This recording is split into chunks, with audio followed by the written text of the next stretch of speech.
When you will start to speak to a real estate broker in Dubai, you will see him speaking about the payment plan using two numbers: 50-50, 60-40, 40-60, 70-30, 90-10. So where the first number is the percentage of the unit price that you as an investor need to pay during the construction, and the second number which you need to pay on the handover. So the payment plan actually is an instrument which developer uses to increase the appeal of his product to an investor. So the more demand the developers see, the less attractive the payment plan is for investor. Let's take Emaar. They have the strongest brand in the UAE real estate market, and the demand is stable and strong. So their payment plans, as of now, as of 2026, it's either 80-20 or 90-10. So you pay 10%, usually every 4, 5, 6 months during the construction, and your final installment on the keys is just your normal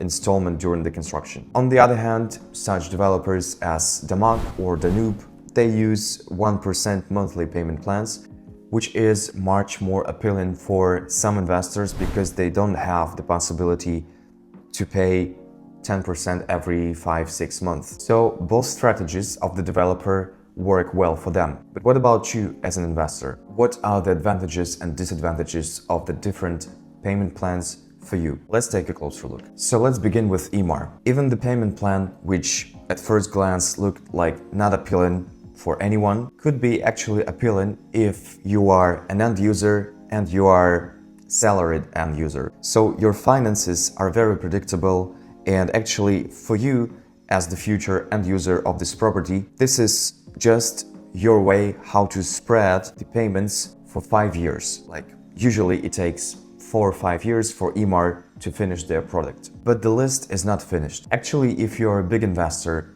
and you're planning a long-term investment and you don't have the financial pressure on yourself, paying those installments for Emaar for 10% every 6 months, it's also a good way for you, because in the end, after 4 or 5 years, you paid 100% of the property price and the product itself is amazing. So you can either resell it with a good premium or you can rent it out. Secondly, as I also mentioned, Damac and Danube as two developers who are likely to use 1% monthly payment plans, for who such payment plans are good. So obviously for those people who also have a good salary and their finances are predictable, or for those people who have some, let's say 40 or 50% of the property price, but they want to soften it just by paying 1% monthly. Of course, the total price of the unit in such scenario is higher, because you definitely can negotiate with Damac or Danube. You can negotiate much better conditions and price for yourself if you change this 1% monthly payment plan to something else, to something more conservative like 60-40 or 70-30, where you can pay by chunks of 10 or 15%. You can get a much better price. But for those people who feel more comfortable to pay 1% monthly, it's a good product. In the end, you just have to understand that you pay more for the chance to have such a soft payment plan. Now I want to speak a few words about the payment plans with the bigger percentage on the keys, because recently I saw the payment plan 25-75 for a really good project, by the way. So let's speak about them. What are the tricky moments about having the bigger percentage to be paid on the handover than during the construction? As an example, I would definitely take Select Group, one of my favorite developers, and this is really the best combination of the quality of the product and the payment plan. And even in this scenario, you will have some things that you need to consider. So usually Select Group has a payment plan of 40-60, which can sound like a no-brainer for someone who's looking for resell their property on the keys. Why it is so appealing for an investor who's looking to resell? Because every single percent of the capital appreciation of the unit price will give you 2.5% return on equity. For example, if the unit price is 2 million dirham and the resale price after, let's say, 3 years is 2.4 million, which is very conservative and realistic, even in that scenario, your return on equity will be 50%,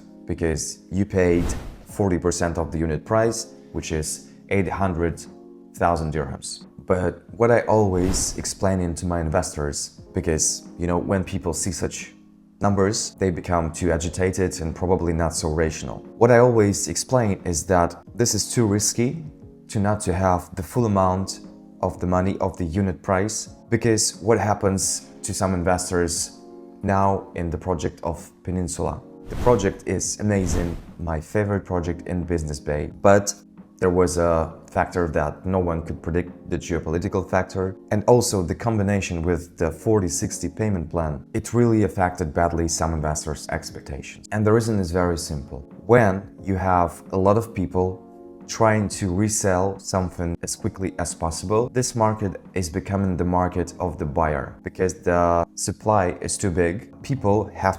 Sellers, they have to compete with each other, lowering the price. So a lot of them are making from 5 to 10% premium only. And if they had the full amount and they simply paid to developer and rent out their property for a year, their financial results will be very different. So it will be interesting to make another video of the Peninsula resale transactions in 1 year, and you will be surprised what happened to the prices. So this is just one more tip for a good investment. You have to understand the people's psychology, the other people's psychology, and you have to understand how the other people tend to behave on the market. So basing on that, you build your own strategy, which differs from the strategy of the majority of the people. In the end, I wanted also to say a few words about such an instrument as the post-handover payment plan. First of all, every investor have to understand that if the developer has a few payment plans and investors can choose from a normal payment plan, let's say 60/40, to a payment plan 60/40 with the post-handover, the difference between the prices will be from 5 to 7%. Usually either brokers or developer representatives, they tend to not to speak about this fact, but this actually works for every developer, because no developer has an intention to help you as an investor for free, because they soften the payment plan for you. That means they make it worse for themselves. They make their cash flow worse. So for this, you pay them the premium, usually, like I said, from 5 to 7%. So if you are an end user, this is totally fine. But if you're planning to resell this property, just think for a few seconds, what are the consequences for you? So you already lost the premium of 5 to 7% to those people who were able to choose the normal payment plan without the post-handover. So think twice before making such a choice. Or I will say even simpler, never choose this way of investing, because you will probably be very disappointed in the whole market, and you will think that the whole market is broken and every broker is a liar, which is not true. Just it's a bad choice to go for the post-handover payment plan if you are planning to resell the property in the foreseen future. When I spontaneously decided to record this video, listen to you and advise the best strategy of buying an off-plan property and choosing the best payment plan, depending on your goals. I just tried to make a structure of this video, and at some point I just realized that the payment plan is a big topic and it's really difficult to put everything what I wanted to tell you in one video. So if you have some questions, I will be happy to discuss the payment plans, the specifics of them, and we'll be happy to discuss your own vision. So that's why I will be happy to discuss your situation. And so feel free to reach me out, subscribe to my channel. See you in the next video.